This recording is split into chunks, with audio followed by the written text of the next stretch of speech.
Ay, the babies.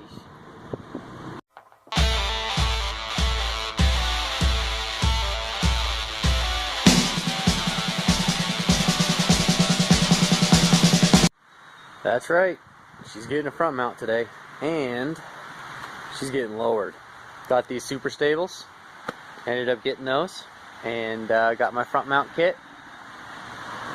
Got some miscellaneous pipes and whatnot. I don't know if you guys don't know this or not, but majority of front mount kits are actually only for the SR20s. So if you buy one and it says CA18DET on it, like I did, and you get it in the mail and you go to do a dry fit on it and you realize that everything fits except for the cold pipe. So the cold pipe is actually for an SR20 DET that they ended up sending me. So I've got to finagle and do some cutting and a little bit of manipulation and whatnot so that I can make a cold pipe fit. So I've got a whole bunch of miscellaneous pipes here and there. Yeah, stock pipe left over for the blow-off valve and whatnot. But I'm going to see also, this is for a KA.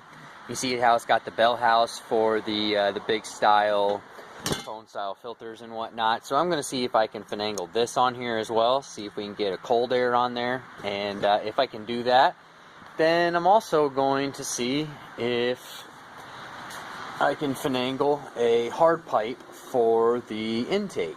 So if I can do that as well, that'd be nice. Make a nice little intake. Because I was looking at them, they want like $300 for a cold air. They're crazy. So me being a fabricator, I'll just make one. You know, it's just piping and a filter. So we're going to do that today. It's going to be a nice little Saturday. Alright, so my channel, I basically go out of my way to over-explain things. I know I talk a lot, guys, but I do it for a reason so that I can get the information out there so you guys don't have to struggle.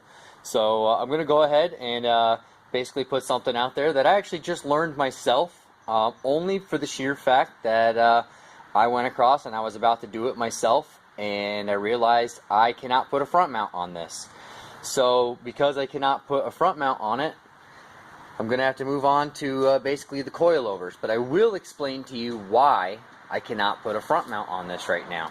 Now, one thing, in case you guys are wondering, is that is an original front bumper. Am I going to cut it? No. I'm just going to run with no front bumper, just the big front mount on it, and just unplug the lights and whatnot. Because anything that I do to this car, I feel like it should be undone. So basically any kind of bolt-on part, you know, I have no issue with putting on here because, again, it can be unbolted. You know, that bumper is original to this car. If I were to cut it up, it's only original once. So that's just not right in my eyes. I'm very eclectic with doing that. You know, somebody else buys this car, by all means, hack it up. It's your car. But when it's in my possession, this is how I treat my vehicles, and this is really the reason why they maintain value. So I'm going to go ahead and explain to you why I can't do a front mount. So you guys can see that we've got the rad hose here, which is the upper. I went ahead and replaced this because it had a little bit of swelling here and it was doing a little bit of leaking.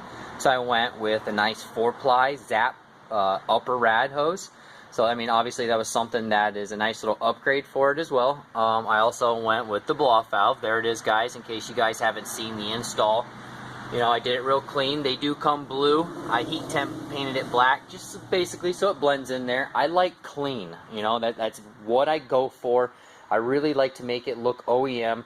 This pipe, I made that. It's all flared on the ends. I do have the ends flared, so that won't pop off or anything like that. I do have a tube, or excuse me, a tool that flares them. So that's all done. Everything's done professional. I had no issues by putting the blow-off valve on there. It doesn't run bad. It doesn't stall. It doesn't do anything. Runs absolutely great. This is an anti-lag car. It's already programmed to run without a blow-off valve anyway. So by adding the blow-off valve, it just makes the car better. So long story short, you guys can see this intercooler piping here. It's a 3-inch. The kit that I have is a 2.5. That's not the issue, guys. I have the step up that goes from 2.5 to the 3-inch. That's not the issue. The issue is, let's stare right here in this area. So technically it's got to come off of here, and because the rad hose is here and it bends around, right here in this placement here is the ideal spot for that intercooler piping to go down. But you guys can see I still have the original clutch fan on here. and the original housing. Okay, now this tube here will essentially plug into the upper cold pipe, which I can show you what that looks like. Oh, actually, I can't show you. I'll have to show you a picture of that. I just realized I moved my table and everything back inside. So I'll show you that image here in a second. But other than that, as you can see, this shroud goes all the way down. There's no room for this to go in there. I literally would have to cut my shroud, you know, and I'm not cutting this shroud. And look how close that fan is down there. So really, there's just enough room to snake a pipe down in here, and it's barely probably going to clear, if not hit, that fan in there. So in order to do a front mount on a CA18, you literally have to get rid of the fan shroud and go with the electric fans. So that's where I'm at. I've got to get either a better rad with the electric fans on there so that I can go ahead and do the intercooler pipings. That way I have plenty of room. Alright, so this is the SR20 DET cold pipe that they actually ended up selling me. As you can see, it's not going to fit. If you look at it like this, it bends straight down. So if I were to make this come straight out of the throttle body like it's supposed to, look how that fires. That's not going anywhere near an intercooler, which it should be going down, around here, and around. You know how it goes. But there's the idea of what that little hose goes in. So you know, that's just the recirculate. So other than that, that's basically what I've got to finagle. I've got to try and make something work, because that's what the SR20 cold pipe looks like. Sorry guys, I ended up having to throw everything in here and throw all the stuff all on the floor. I actually forgot today that I told my buddy I was going to go help him look at a WRX. He just sold his so that he could move on to bigger and better. I kind of explained to him that if he sold his for the money that this guy was asking, or saying that he would buy the car for, that I could basically build him a monster for that kind of money. So he ended up selling the car, and because he sold the car, he got like, I think like $5,500 or $6,000 for his WRX. He had a bunch into it and whatnot, but I told him, if you're looking to go like the project route, you know, then by all means, man, buy like $1,000 or $1,500 WRX. It's got like a rod knock on it. We'll split it apart, man, and we'll just build that thing to like a forged beast, you know. So basically, just go beast mode on a WRX. Why not, right? So he was kind of like, well, you know, I beat my car all the time. I drive it a lot. You know, I like driving my car. I mean, it's a WRX. You want it to be reliable, correct? Well, everybody knows factory parts aren't as reliable as, per se, a forged part. You know, semi-forged or forged, fully forged. So fully forged parts, you know, there's really no brainer. So that's what he's going to do. He's going to actually use all of that cheddar to just buy a whole bunch of performance parts. We're going to split that block and we're going to build it. So, good news is, I'm going to be starting a series. That car is actually going to be here tomorrow. We're going to go pick that up tomorrow morning. And that's actually going to be under the carport. We're going to pull that motor. I'm going to do a full restore on it. It's got a little bit of rust on the rear quarters. Typical Subaru thing. Other than that, needs a driver's side fender. It's got a little bit of bang up, but underneath is actually really nice. It's actually not as bad for an upstate car that I've seen a lot of bad upstate cars.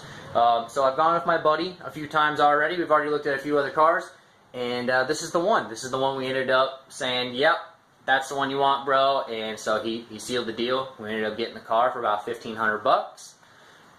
Wait till you see it. It's a blob-eye. I can't remember if it's an 04 or an 05, but other than that, it's black, it's 5-speed, it's not that bad a condition, it's in pretty good shape. So again, I'm going to go through it, and if you guys have been watching my channel, you guys can see the GC8, the white one, how clean that's turning out. We're basically going to kind of go in the same direction but as that car, but not so much show car. We're going to make it really nice as far as the bodywork, make it straight, and we still are undecided about the car. We're kind of leaning towards getting the bodywork done, putting in primer, and then possibly just getting the whole car wrapped. So with wrap, we can go with anything we want, designs, colors, you know. What's great about the vinyl days nowadays, you know, I mean, it's really kind of killing the industry. It really kind of destroys me, because a guy can be like, well, man, you want $10,000 to paint my whole car? I'll go down here and change color of my car for $1,000 or $2,000 because a local vinyl guy will wrap my car for that. and he guarantees it for a year or two, you know. So I don't know. I mean, that's the vinyl game. So that's if you guys want to go that route. Me personally, I like paint. I like powder coating. I like things that are shiny and pretty, you know, and they don't dull out. So vinyl, it curls. It literally, if I didn't like you, I could destroy your vinyl job. I'd go over and just peel that off. So, mister, for thinking that you really got something great for $2,000, you have plastic stuck to your car.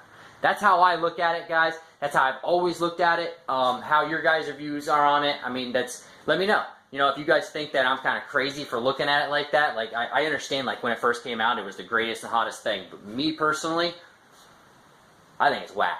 I think it's crazy. I don't even like the way that these kids are building all these new cars nowadays and all these crazy pastel colors. Like, I was literally just talking to a guy about this. I don't like it. I'm clean. I like clean JDM cars. I like clean builds. I don't like in-your-face extravagant 5 different colors going for that bold. You pop the hood and it's turquoise green and the car's purple and the wheels are orange and one spoke on the whole car is maybe like plaid. Why? I don't know. Either way, that's on you guys. I'm not going to hate on it, but that's my views on it. So I'm not going to go out of my way to make my cars like that, but I am going to go out of my way to make my cars clean and kind of desirable to everybody, because I mean, I feel like everybody likes a clean car, right? So other than that, again, I rambled again for 5 more minutes or 4 minutes or whatever. But, yeah, that's basically everything you guys need to know. Tomorrow, it's going to be another Subaru here, another Cars with the Stars. So, there's another build. Other than that, oh, this is cool, too. I'll show you guys this. Alright, so you guys know what you're looking at. Do you have any ideas? Any ideas? These are the LS1 coil pack plugs. Yay. Finally got some. One plug short, so it looks like I've actually got to go down to the U-Pull-It and see if I can source me one. What's really cool is I'll be able to just clip one off of an LS, which is really nice to do, and basically go from there. Pretty simple stuff. But yeah, it looks like I'll be fixing that SR here pretty soon. We'll be able to get that going. I'm going to make a nice little sub harness for them. That way it's all plug and play and OEM as possible. Cool, cool.